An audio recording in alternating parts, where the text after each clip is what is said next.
Boston, September 26, 1993. Outside of an all-night Walgreens in Rosendale, a Ford Explorer sits under the harsh glow of parking lot lights. Inside that SUV, Boston Detective John Mulligan slumps forward, blood pooling from 5 precisely placed bullet wounds to his face. No broken windows, no sign of a struggle, no witnesses, just an execution-style killing that would send an innocent man to prison for 22 years. This is Before Karen Reed, There Was, a podcast about the cases and scandals that have shaped the dark side of Massachusetts. I'm your host, Tracy, and I was born and raised in Massachusetts, Boston, Dorchester specifically. I've watched corruption scandal after corruption scandal rocking the city, from dirty cops extorting drug dealers, officers making hundreds of thousands in overtime while evidence rooms went unchecked, and politicians promising reform while they quietly protect their own. I've watched the city's trust in its police and government erode, not in a single moment, but as a steady drip, each scandal a reminder that here, the line between law and lawlessness is razor thin. We're here for the truth, and it's ugly, it's complicated, and sometimes infuriating about how power can protect itself in Boston and what happens to people who are caught in the crossfire. So, before the Karen Reed, before the headlines, let's go back to the cases they rather you forget and hope you've never heard about. Back to the names whispered, because in Boston, the past is never really the past. And the story of corruption isn't really ever over. It's just waiting for the next chapter. Let's begin. Sean Ellis, 19-year-old black teenager who went to buy diapers and ended up at the center of one of Boston's most corrupt police investigations. And this isn't just a story about wrongful conviction. It's about a system that protects its own at any cost. And the price of that protection often falls on the most vulnerable. The call came in at dawn on September 26, 1993. Detective John Mulligan, a 52-year-old veteran with 27 years on the force, had been found dead in his department-issued SUV outside of a Walgreens in Rosendale. The responding officers found a scene that screamed premeditation. 5 bullets to the face, fired at close range. The wounds formed what witnesses would later describe as a cross. More significantly, there were no signs of forced entry, no broken glass, no witness reports of gunshots. It didn't seem random. It was assumed it was calculated. Boston Police Commissioner William Bratton did not mince his words when addressing the press that morning. Quote, "There were some elements that would lead one to describe this as execution style, an assassination," end quote. The department would then launch a massive investigation. This wasn't any homicide. This was a cop killing. The blue wall closed ranks immediately, and the message was clear. Find who did this, whatever it takes. John Mulligan wasn't just any cop. He was what police called a problem officer, one with a history of brutality complaints and lawsuits for false arrests. In fact, just the year before his death, his own department had officially branded him as a problem officer. Initially, detectives focused their investigation on Mulligan's police work, looking for individuals who might want revenge. It made sense. A man with Mulligan's reputation had accumulated lots of enemies over 3 decades on the force. But within days, the focus shifted.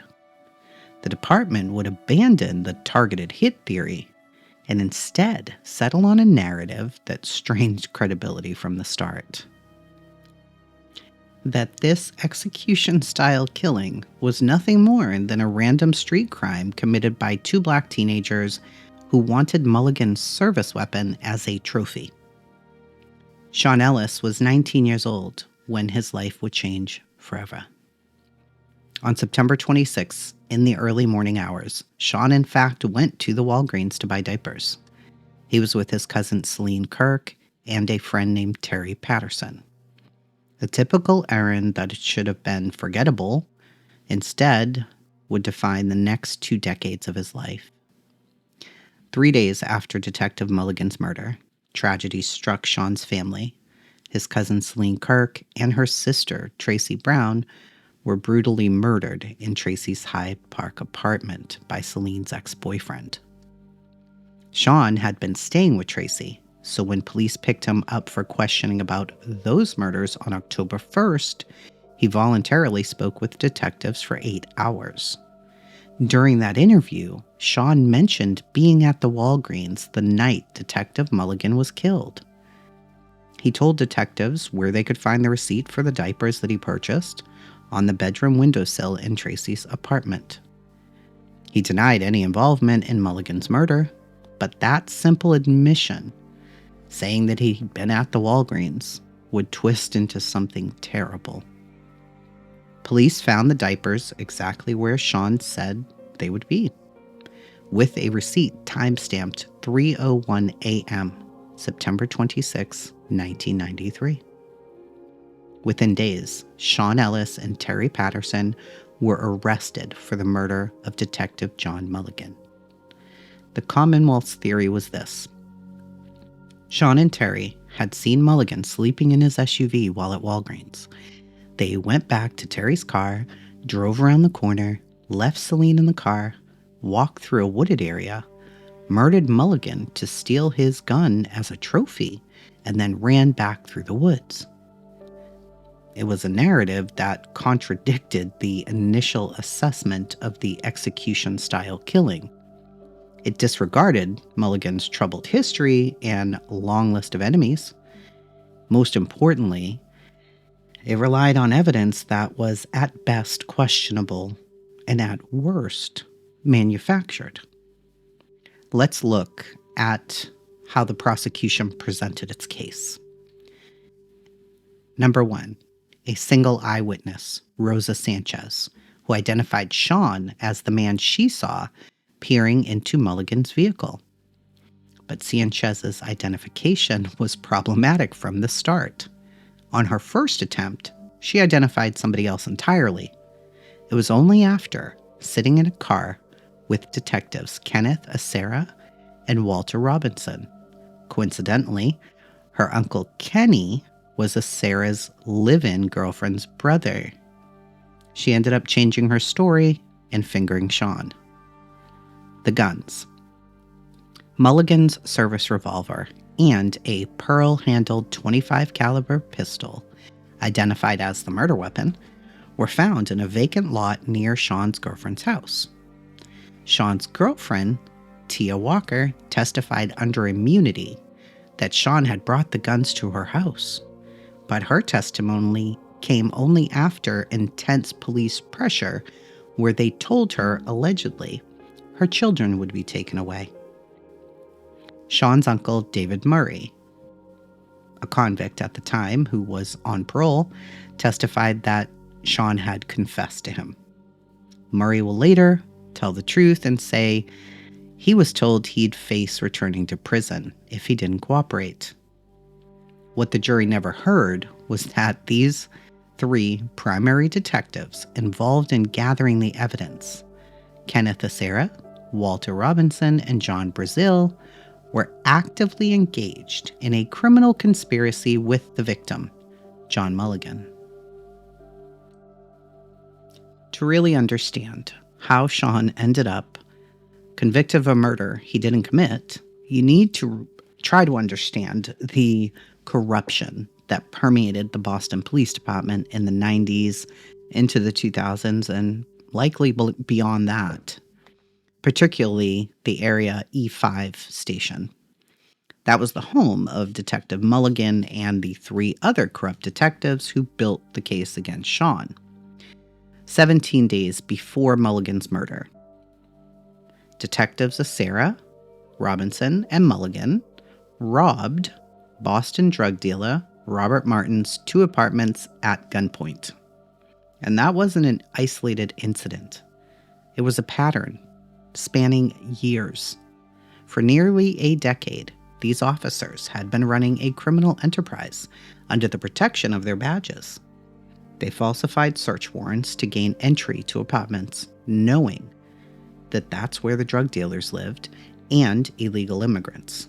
Once inside, they'd steal the drugs and the money, keeping most or all of it for themselves.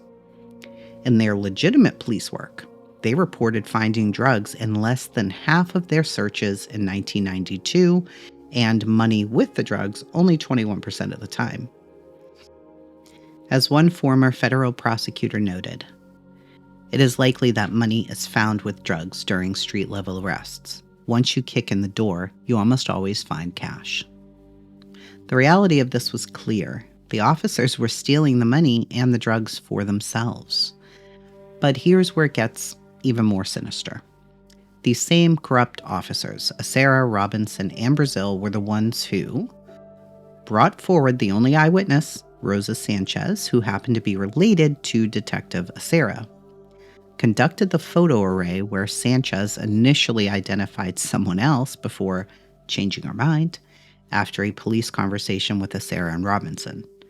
They found Mulligan's cell phone in his SUV a week after the murder, despite crime scene technicians having already searched the vehicle. They said they must have missed it. Directed the police to the weapons buried in a vacant lot, led the questioning of Sean Ellis, and arrested both Sean and Terry Patterson. These weren't peripheral figures in the investigation. They were central to every piece of evidence used to convict Sean, very similar to Michael Proctor in the Karen Reed case. And here's a question that haunts the case. What was their motive to solve Mulligan's murder so quickly with such questionable evidence? The answer is simple: self-preservation. With Mulligan's murder, there was a real danger that a thorough investigation into his activities would expose their criminal enterprise. So they needed a scapegoat, and they needed one fast. Sean Ellis was a young black teenager who admitted being at the Walgreens, so that was perfect. It would take prosecutors 3 separate trials to convict Sean. The first 2 trials, one in January and one in March of 1995, both ended in hung juries. The jurors weren't able to be convinced by the Commonwealth's case. The inconsistent timelines, the questionable witness identifications, the lack of any physical evidence linking Sean to the crime scene. But the prosecution was determined. In September of 1995, at Ellis's 3rd trial, they made a critical strategic decision. They didn't call 2 key witnesses who had testified in the previous trials. Sean's uncle, David, whose testimony about Sean's denials of involvement had resonated with previous juries, so he was not called to testify again. And as one juror from the first trial later said in a Netflix documentary called Trial 4, Murray's account of Sean's emotional denials had been very compelling. They also claimed they couldn't locate Ivan Sanchez. This was Rosa's husband, whose testimony contained critical timeline discrepancies that undermined the prosecution's case. With those witnesses absent, the 3rd jury convicted Sean of first-degree murder and armed robbery. He was sentenced to life without the possibility of parole. Terry Patterson was convicted in a separate trial in February of 95, largely based on fingerprints that they alleged they found on Mulligan's SUV door. He received the same, a life sentence without parole. But the story was far from over. If you think this kind of justice is confined to the past, to the Boston of the 90s, let's talk about Karen Reed. 30 years after Sean Ellis was railroaded by corrupt officers, the same patterns of evidence manipulation, investigative tunnel vision, and potential cover-ups are playing out right now in the Karen Read case. The methods might be slightly different, but the playbook remains disturbingly familiar. At the center of both cases is a system that will protect its own at any cost. Let's look at the parallels, starting with former Massachusetts State Trooper Michael Proctor. He's the lead investigator in the Karen Read case. In many ways, Proctor's role mirrors that of the detectives Sarah Robinson in Brazil in Sean's case. During Karen Read's first trial, text messages clearly revealed Proctor's bias from the earliest stages and expresses his certainty of her guilt before the evidence was even processed. Like the Ellis investigators who quickly fixed their convenient suspect, Proctor appeared to decide on Karen's guilt and then worked backwards to build a case against her. Just as with Sean's case, the physical evidence in Karen's case tells a story contradictory to the prosecution's narrative.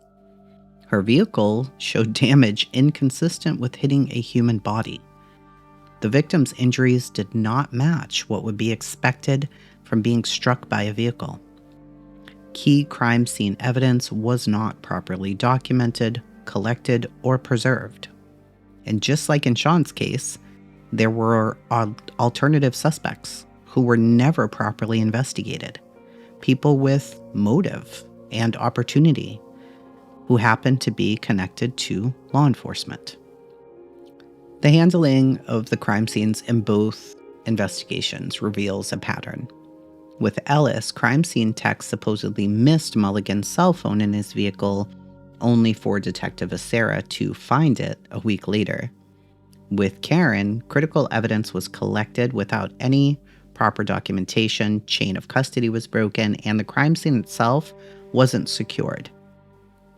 Perhaps most chilling is how both cases feature a rush to judgment, a determination to make the evidence fit a predetermined narrative, rather than letting the evidence lead the investigation. In both cases, the authorities seem more interested in closing the case quickly, rather than finding the truth. And the parallels do not end there.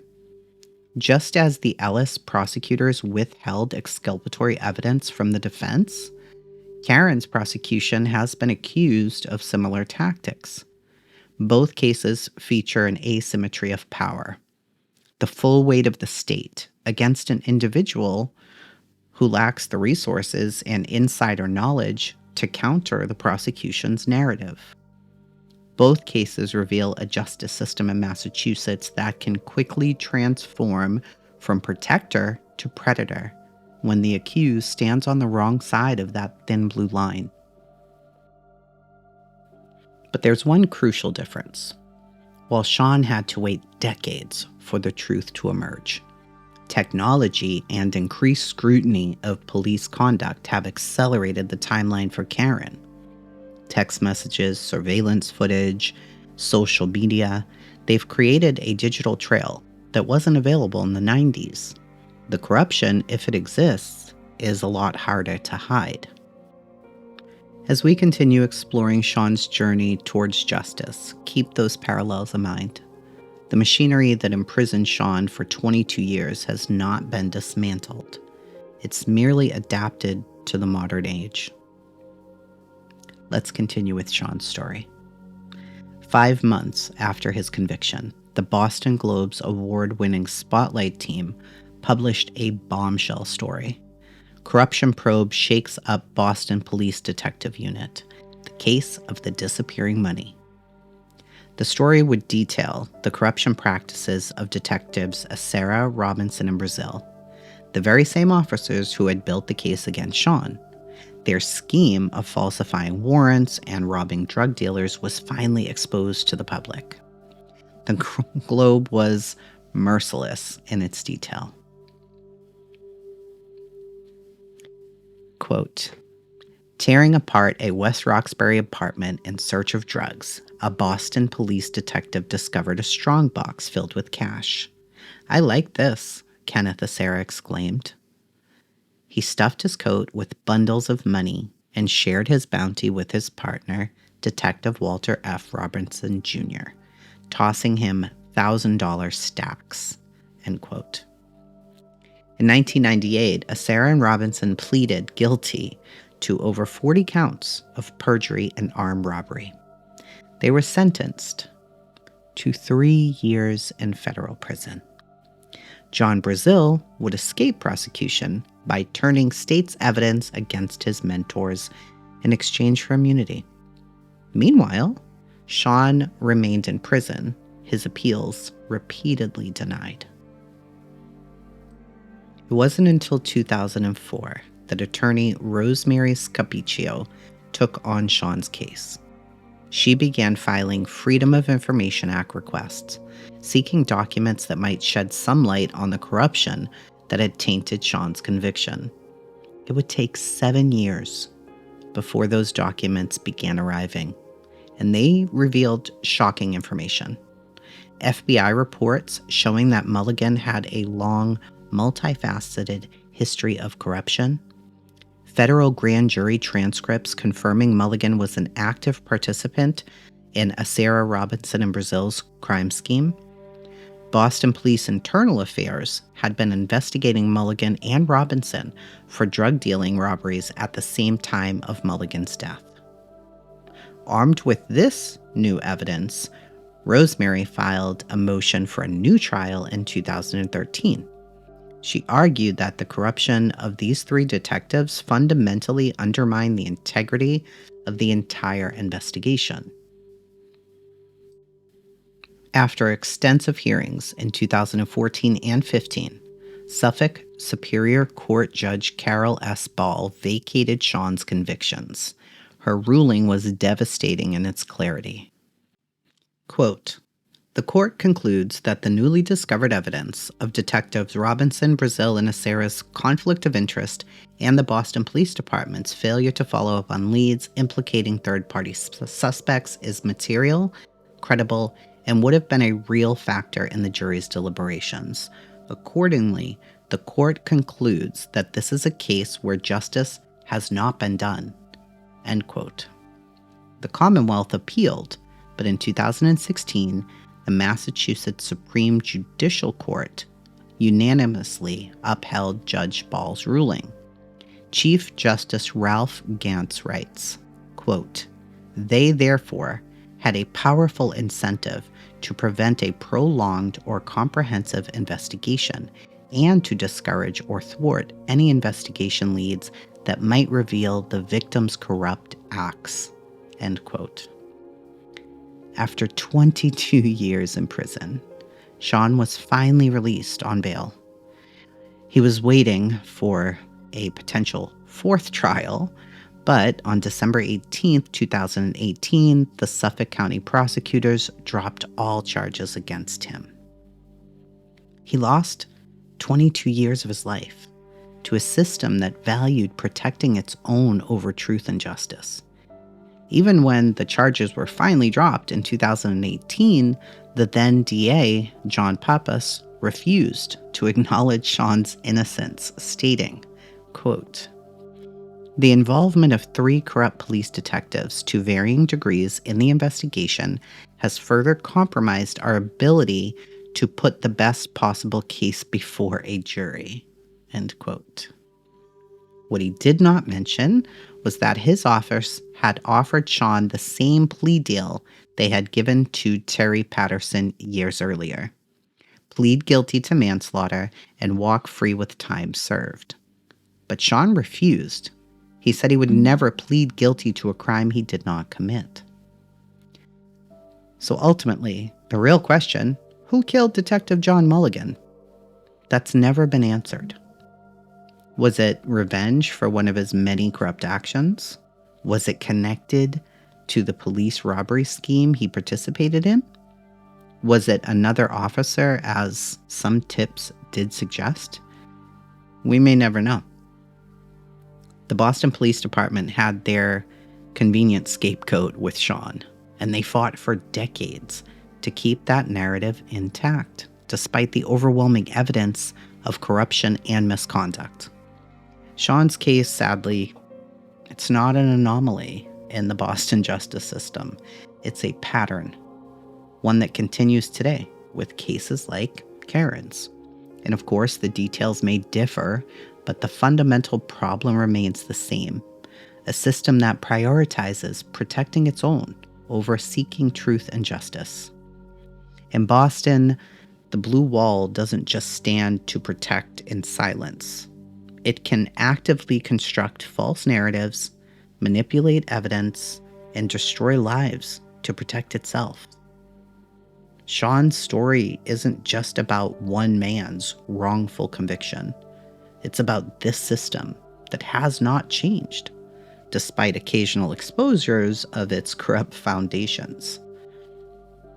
Sean walked free, finally, in 2018, and he said, quote, "I feel like a bird let out of a cage, and I'm ready to fly." End quote.